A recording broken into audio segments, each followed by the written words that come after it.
So this is leadership and management skill. Tomorrow you have exam. So this is actually the 1.5 paper only, 40 marks paper. And in section A you have internal choice. 4 questions will be there. From the first question, A or B, anyone you have to attempt, and each carry 5 marks.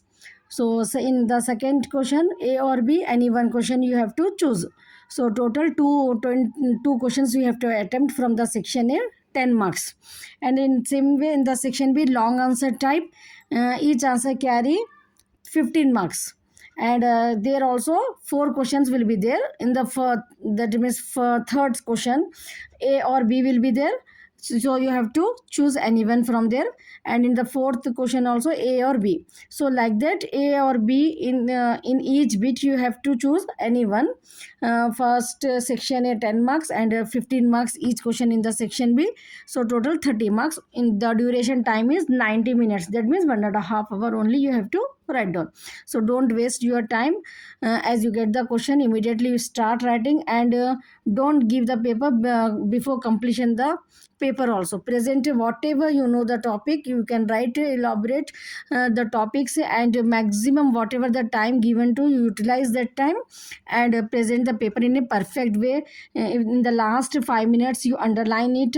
The paper presentation is also important to get the O grade in this particular subject. The concept what you are writing, you have to write it by your own. Or side headings are important. The inner whatever you are writing, you can write it by own, but underline it. And paper presentation should be neat and clear, so that you can easily get O grade in this particular subject. So today I am discussing two important topics. Already I have uploaded the questions on my channel, this Hikmat Learning Academy. So now this more two topics I am feeling important. So if you refer these also, you may get the question, or in the 5 marks also, in the short also you can get. That's why today I am discussing this topic. So now let's move. Holistic leadership definition and meaning. Definition: holistic leadership is a leadership approach that emphasizes leading with the whole person in mind. That means in holistic leadership what will happen, एक leader क्या है, leadership का एक ये approach है, ये भी एक that emphasises leading with the whole person in mind. Whole person को अपने माइंड में, body, mind, heart and spirit, पूरा होल पर्सन इन माइंड रहना, उसकी body, mind, heart and spirit. It focuses on values, wellbeing, ethics and long term impact रहता है ये, rather than just short term results. ठीक है. In it focuses on values, wellbeing और ethics, ये चीज़ें जो है इसमें आते हैं, और लॉन्ग टर्म इम्पैक्ट रहता rather than short term results. Meaning क्या है, दिस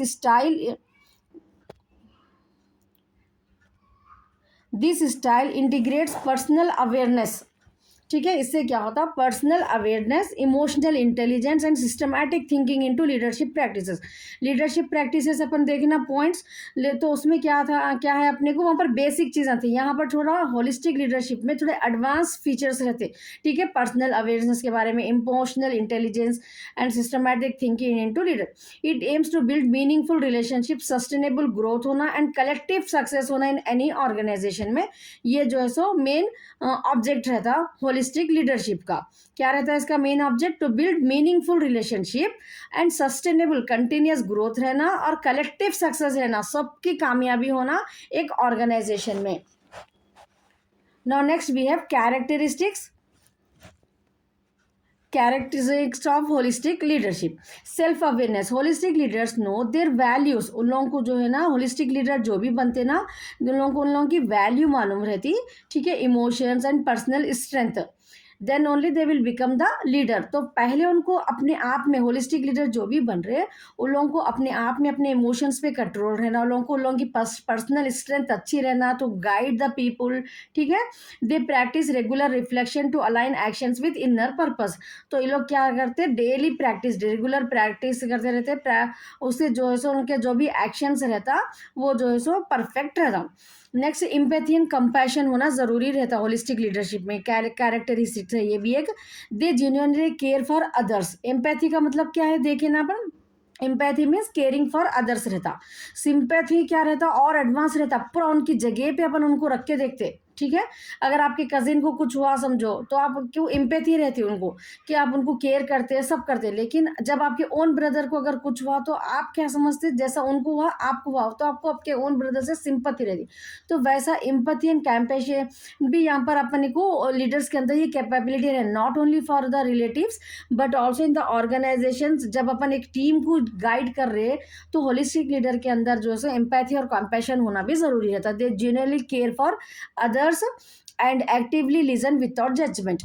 Emotional understanding रहती है उन लोगों की, is used to guide team motivation and support. Next third characteristics क्या है होलिस्टिक लीडरशिप का, ethical and value based decision. जो भी डिसीजंस लेते हैं एथिकल रहते हैं और वैल्यू बेस्ड, मतलब किसी को हार्मफुल नहीं होते, ठीक है, किसी का भी नुकसान नहीं होना, किसी को चीट नहीं करना, रूल्स एंड रेगुलेशंस, ऑर्गेनाइजेशन के रूल्स एंड रेगुलेशंस की हद में रह के जो भी डिसीजंस लेते हैं वैसे डिसीजंस लेने को वो ethical and value based decision बोलते हैं, ठीक है। लीडर जो भी रहते ना वो लोग अगर ethical and value based decision ले रहे तो ये भी एक कैरेक्टरिस्टिक है होलिस्टिक का। Choices are guided by integrity, fairness and universal moral principles. तो वहां पर आपको जो है ना, जब आप एक लीडर का मेन काम क्या है, बेस्ट टेकिंग द डिसीजन, ठीक है। बहुत सारे ऑप्शंस रहते हैं उसमें से ऑर्गेनाइजेशन का, अपने कोलिग्स का, सबका जो है सो अपनी पूरी टीम का फायदा हो जैसा उनको डिसीजन लेना रहता। तो चॉइसेस क्या क्या के लिए रहते हैं इसमें, integrity, fairness and universal moral principles को फॉलो करके डिसीजन लेना रहता है, होलिस्टिक लीडर का काम रहता है ये। They prioritise rights over what's easy और प्रॉफिटेबल। तो ये लोग ज्यादा क्या है, जो सही है उसको और इजी है प्रॉफिटेबल है उसको जो है सब प्रीफरेंस देते हैं होलिस्टिक लीडर्स जो रहते हैं। Now next we will see vision. Fourth point, vision oriented and purpose driven. Holistic leader जो रहते हैं ना, inspired by communicating a clear shared vision. Vision मतलब आगे का क्या है, उन लोगों को क्या कितना प्रॉफिट अर्न करना है, ठीक है। कोई एक समझो एक टीम में एक लीडर बने, एक पर्टिकुलर पर्पस के लिए वो लोग आ रहे, तो विजन क्या है उन लोगों का, इसका कम्युनिकेशन बहुत क्लियर करते हैं उन लोगों का, ठीक है, जो होलिस्टिक लीडर। और they connect day to day actions with a large meaningful goal. एक दिन का भी उनका काम जो है ना बेकार नहीं जाता, एक डे टू डे एक्शन जो रहता ना बहुत बड़ा काम करते हैं लोग और मीनिंगफुल गोल रहता है उन लोगों का, आज इतना टारगेट अपने को अचीव करना है, ऐसा विजन ओरिएंटेड रहते हैं। एंड पर्पस ड्राइवन, और किस वजह से अपन ये चीज को कर रहे हैं अपन आज, तो ताकि अपन अपना लास्ट का जो टारगेट रहता है उसको कैसा इजीली अपन बिना टेंशन के अचीव कर सकते हैं, ये पूरा कम्युनिकेट करते हो लोग, ठीक है। नेक्स्ट है अपने को balance focused on people and results. They blend achieving goals with nurturing wellbeing and growth. तो दे ब्लेंड अचीविंग गोल्स को तो पाना मकसद रहता, ठीक है, हर एक का। तो दे ब्लेंड करते हैं किसको, nurturing wellbeing and growth. Performance is measured by both outcome and health of the process. तो परफॉर्मेंस जो भी रहती है उसका आउटकम क्या आ रहा और उसका हेल्थ, मतलब जो हिसाब से वहां पर जो अपन जो टारगेट रखे थे वो परफेक्टली हो रहा नहीं हो रहा, ये जो है यहाँ पर देखते बैलेंस करती है ये चीज़ों को फोकस करके, पीपल को भी और आउटकम को भी, दोनों को भी यहाँ पर मेंटेन करके रखते होलिस्टिक लीडर्स जो रहते हैं ऑर्गेनाइजेशन में। नेक्स्ट है inclusivity and collaboration. They embrace diverse voices and foster team based problem solving, ठीक है। Decisions are made through mutual respect, trust and shared wisdom. यहाँ पर जो है लीडर्स का काम क्या है, मैनेजमेंट बोले तो क्या रहता है, वो लोग एक डिसाइड कर लेते हैं, वो पूरा काम जो है सो सबऑर्डिनेट्स को देते हैं, लेकिन टीम में जो लीडर रहते हैं उनका भी काम वही रहता है, ठीक है। शेयर करते हैं उन लोगों से भी अंडरस्टैंडिंग रहती है, रेस्पेक्ट करती है, ट्रस्ट करके वैसे जो है सो कोलैबोरेटली मिलके जो है सो यहाँ पर टीम में काम होता। Continuous growth and learning. Holistic leader जो है ना value life long learning and personal, उन लोग हमेशा जर्नी अपनी कायम रखते हैं। एक होलिस्टिक लीडर जो रहते हैं बस लीडर बन गए अपन छोड़ देना, ऐसा नहीं, हर चीज़ को लोग जो है सो लाइफ लॉन्ग उनकी जो है सो लर्निंग प्रोसेस में रहते हैं और पर्सनल अपने आप को डेवलप करने के लिए रहते हैं। So if you get the question relating to leaders से आपको जो भी क्वेश्चन आया उसमें आप ये 7 पॉइंट्स भी ऐड करते। This is the subject where actually the examiner want what knowledge you have regarding the leadership and management skill. एक ऑर्गेनाइजेशन है, समझो आपके घर है, ठीक है, एक सिंपल एग्जांपल, आपका घर, आपके पेरेंट्स, आपके जो हेड ऑफ द फैमिली है उन्होंने कैसा मैनेज कर रहे पूरे लोगों को, एक जॉइंट फैमिली में अगर आप रह रहे तो कैसा पूरा मैनेज कर रहे, तो वो चीज़ों को आपको जो है सो यहाँ पर इलाबरेट करके लिखने का है, ठीक है ना। एक ऑर्गेनाइजेशन के एक लीडर को माइंड में रखना, उनको ये चीज़ें करना रहता, ठीक है, तो ये चीज़ें आप लोगों को आगे जाके करने का है। आपका ग्रेजुएशन कंप्लीट होने के बाद आप एक ऑर्गेनाइजेशन को ज्वाइन करते, ठीक है, आप एक टीम लीडर बन जाते, तो आपके अंदर ये चीज़ें रहे ना, अगर आप अब यहाँ पर पढ़ेंगे तो ये चीज़ों को माइंड में रख के आप जो है सो आप अपने अंदर पर्सनल डेवलपमेंट ला सकते हैं, ठीक है। अगर आपको एक होलिस्टिक लीडर बनना है तो आपको, आपका लास्ट पॉइंट क्या था अभी एक्सप्लेन करें इसमें, कंटिन्यूस ग्रोथ, और ये चीज़ को आप भूलते नहीं। आपका ग्रेजुएशन हो गया तो भी आप एक लीडर बन गए तो भी आपके अंदर ये चीज़ रहती है, अरे ये चीज़ लीडरशिप ऐसा रहता कि मैम ये पढ़ाए थे कि अपने को कंटिन्यूस रहना है बोल के, ठीक है। इसलिए ये सब्जेक्ट आप लोगों के लिए इंट्रोड्यूस करें। ये 40 मार्क्स है, लेकिन ये 40 मार्क्स आपके जो है सो आफ्टर ग्रेजुएशन भी आपको काम आने वाला सब्जेक्ट है। ये आपके अंदर जो है सो आपको बहुत बिल्ड करता है ये, ठीक है। आप एक फैमिली के अगर हेड बन गए इन फ्यूचर, तो आप जो है सो कैसा फैमिली को हैंडल करना, ठीक है, सबको, बड़ों को छोटों को लेके चलना, वैसे ये चीज़ें अगर आप पर्सनली अगर देखेंगे तो आपको जो है सो ये चीज़ सब्जेक्ट जो है सो आपको बहुत काम आने वाला है। Not only examination point of view, आपके जॉब के लिए भी, आपके फैमिली के लिए भी आपको जो है सो ये चीज़ें ये डेवलप करती है। आपकी पर्सनालिटी में जो है सो ना एडिशन हो जाता, ठीक है ना, आपके ग्रोथ में, आपकी पर्सनालिटी में, आपकी लर्निंग उसमें जो है सो एडिशन हो जाता, अगर आप ये सब्जेक्ट को प्रैक्टिकली अगर समझने की कोशिश करके एग्जाम में लिखे तो, ठीक है ना। So all the best. Next topic also I am discussing, two topics I am discussing today. So our next topic is emotional intelligence. ये इमोशनल इंटेलिजेंस, ठीक है, ह्यूमन इंटेलिजेंस, सोशल इंटेलिजेंस, ये राइट ए शॉर्ट नोट बोल के भी आपको 3 पॉइंटों का जो है सो एक लॉन्ग क्वेश्चन भी आ सकता, या नहीं तो आपको 5 मार्क्स के लिए ये emotional intelligence, social intelligence, intelligence से रिलेटेड कैसा भी क्वेश्चन आपको ट्विस्ट करके दे दो, ठीक है, कैसा भी ट्विस्ट करके क्वेश्चन आ दो, ये पॉइंट्स आपको जो है तो लिखने का रहता है एग्जाम में, ठीक है। अगर 5 मार्क्स के लिए आ रहा है बस ये इतना, इमोशनल इंटेलिजेंस, उसका मीनिंग, उसके 5 फीचर्स। अगर आपको लॉन्ग में आ रहा तो तीनों के मीनिंग, तीनों के 5 फीचर्स जो है सो आपको एग्जाम में प्रेजेंट करना है। Your paper presentation is important. Headings जो है भी है ना, उसको अच्छा ब्लैक पेन से लिखो, ठीक है, अंडरलाइन करो, मीनिंग, फीचर्स, ऐसा बोर्ड के कंक्लूजन, आपकी तरफ से क्या करो, पूरा आंसर लिख देने के बाद टाइम रहा तो हाफ पेज कंक्लूजन लिखो, what you understand particularly related subject, आप क्या बोलना चाह रहे हैं, आपके अंदर क्या अचीव करें, ये पढ़ के, ये आंसर लिखने के बाद आपके अंदर एक पॉजिटिव जो है सो थिंकिंग आ जाती है, वो थिंकिंग को अपनी जो है सो कंक्लूजन में लिखो आप लोग, you will get the very good marks for the examiner को करेक्शन करते जब पढ़ते ही आपके वर्ड्स मालूम हो जाता है कि this particular student not only to get the marks has learned the subject, but actually practically he has learned the subject and he is going to applicable in his personal life, ठीक है। आपका answer जो पढ़ने के बाद automatic मालूम हो जाता। So the person who is going to give you 10 marks for your writing, conclusion पढ़ने के बाद जो है उनका माइंड को चेंज कर देते हैं आप, ठीक है, ऐसे वर्ड्स लिखना कंक्लूजन में, उनका माइंड चेंज हो जाना, 14 marks you should score in that particular answer, ठीक है ना, ऐसा आपको पेपर प्रेजेंट करने का है। Now let's move. Emotional intelligence, the ability to understand, manage and express one's emotion while recognizing and influencing others emotion. तो इमोशनल इंटेलिजेंस का अपने को लीडरशिप में क्यों इम्पॉर्टेंट है ये कॉन्सेप्ट, कि लीडर का काम क्या है, एबिलिटी टू अंडरस्टैंड, मैनेज करना एंड एक्सप्रेस करना एक ओपिनियन को, while recognise and influencing others emotions को भी समझ के जो है सो अपन अपने अंदर जो है सो कुछ डिसीजन लेने की कैपेबिलिटी रहना, वो that is called as emotional intelligence, इसका मीनिंग है। तो इसके फीचर्स क्या है अपने को, self awareness, recognising your own emotion and their impact. So सबसे पहले इमोशनल इंटेलिजेंस में आपको रिकॉग्नाइज करना है अपने खुद के इमोशंस को, ठीक है। आपके इमोशंस को आप अगर नहीं समझ सके तो आप सामने वाले के इमोशंस को समझना बहुत मुश्किल रहता, ठीक है ना।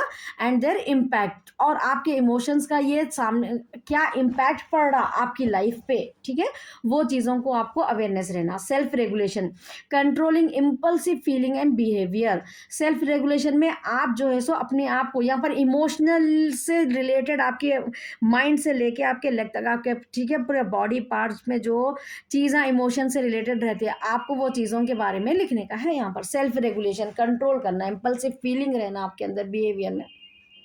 नेक्स्ट है अपने को motivation, staying driven to achieve goal despite obstacle, कितने भी प्रॉब्लम्स आन दो, ठीक है। इमोशनल में आप जो है सो हारना नहीं, कुछ अगर आपको फैमिली का में कुछ आप लॉस करे या बिजनेस में आपके कुछ लॉस हुआ, लेकिन आप जब आपके ऑर्गेनाइजेशन में मतलब आपके जो आपके एज ए लीडर जब आप काम कर रहे हैं, तो आपके अंदर वो मोटिवेशन की जो क्वालिटी है मेन लीडर की, वो कायम रहना है। कितने भी ऑब्स्टेकल, कितने भी प्रॉब्लम्स आन दो, staying driven to achieve goals, फिर भी आपको गोल्स को अपने अचीव करना है despite of this obstacle. Obstacle बोले तो जितने भी प्रॉब्लम्स जो भी अपने को आते हैं, ठीक है। इम्पैथी रहना, understanding and sharing other emotional state, दूसरों के इमोशनल को समझने की आपके अंदर जो है सो सलाहियत रहना। Social skills, managing relationship effectively, social skills में आपको एक सोसाइटी, आपको आउटसाइडर से जो है सो ऑर्गेनाइजेशन के बाहर के लोगों से बातचीत करना रहता, आपके टीम लीडर से, आपको जो है सो आपके जो भी सुपीरियर्स रहते हैं उनसे आपको एक अच्छा रिलेशन मेंटेन करके रखना पड़ता, पॉजिटिव रिलेशन सबके साथ। तो ये आप जो है सो इमोशनल इंटेलिजेंस में लिख सकते हैं। You got the idea, no? So हाँ, my videos are helping to you or not, just give a comment and subscribe to my channel. I am doing lot of hard work for you, and be connected. Not only I am explaining this particular subject, I already uploaded the videos of income tax, business statistics, and web programming, and I am trying to upload the corporate accounting also. So all the best for your exam. Now we'll move to next topic, human intelligence, the cognitive ability to learn, reason, solve problems. Human intelligence में अपने human beings के जो यहाँ पर cognitive ability अपनी जो रहती सीखने की, रीजन, ठीक है, solving problems and adapt using knowledge and experience, अपनी नॉलेज के एक्सपीरियंस के बेस पे अपन जो प्रॉब्लम्स को सॉल्व करने की जो अपने अंदर जो एबिलिटी रहती है उसको कॉग्निटिव एबिलिटी बोलते हैं, ठीक है। और इसको अपने को ह्यूमन इंटेलिजेंस के डेफिनेशन में आपको ये लिखना है, the cognitive ability to learn, reason, solve problems and adapt, और अडेप्ट करना अपन यूजिंग अपनी नॉलेज एंड एक्सपीरियंस को, ठीक है ना। नेक्स्ट इसके फीचर्स क्या लिखना है आपको, logical thinking, ability to analyse and reason systematically, आपके साथ बहुत सारे ऑप्शंस रहते हैं, उसको आपको अरेंज करना है लॉजिकल थिंकिंग करके, एंड उसका जो है सिस्टमेटिकली वे में करना है। Memory, storing and recording information effectively, जो भी ह्यूमन इंटेलिजेंस में क्या है आपको मेन चीज़ याद रखने का, स्टोर करना और रिकॉल करना है। एआई का काम क्या है, आप जस्ट को कुछ टॉपिक दियो, within a few seconds you will get the information, no. तो ह्यूमन इंटेलिजेंस बोले तो आपका ब्रेन भी वैसे ही बनना है एआई के जैसा, आपके अंदर मेमोरी पावर इतनी फास्ट रहना है कि आपको जितना भी आपके ऑर्गेनाइजेशन का डेटा रहता है आपको स्टोर करना है आपके माइंड में, ठीक है, not in pen drive and this all secondary devices में, बल्कि आपके माइंड में आपको स्टोर करके रिकॉल करना है information efficiently on the time. ये ह्यूमन इंटेलिजेंस का एक फीचर है, ठीक है। Memory, problem solving, finding effective solution to complex issues, कुछ प्रॉब्लम्स अगर आ गए, ठीक है, कॉम्प्लेक्स इश्यूज हो गए, तो ये ह्यूमन इंटेलिजेंस आपकी काबिलियत इतनी अच्छी रहना कि आप इजीली उसको प्रॉब्लम्स को सॉल्व करना, क्रिएटिविटी रहना, generating original and innovative ideas आते रहना, ठीक है। ह्यूमन इंटेलिजेंस में आप ये पॉइंट लिख सकते हैं। अडेप्टेबिलिटी, ये तो मस्ट है, ठीक है। अडेप्टेबिलिटी नहीं है तो आप लाइफ लॉन्ग बिजनेस में जो मतलब एग्जिस्ट हो ही नहीं सकते। Adjusting to new situations and challenges easily, ये जो है सो ह्यूमन इंटेलिजेंस का मोस्ट इंपॉर्टेंट फीचर है।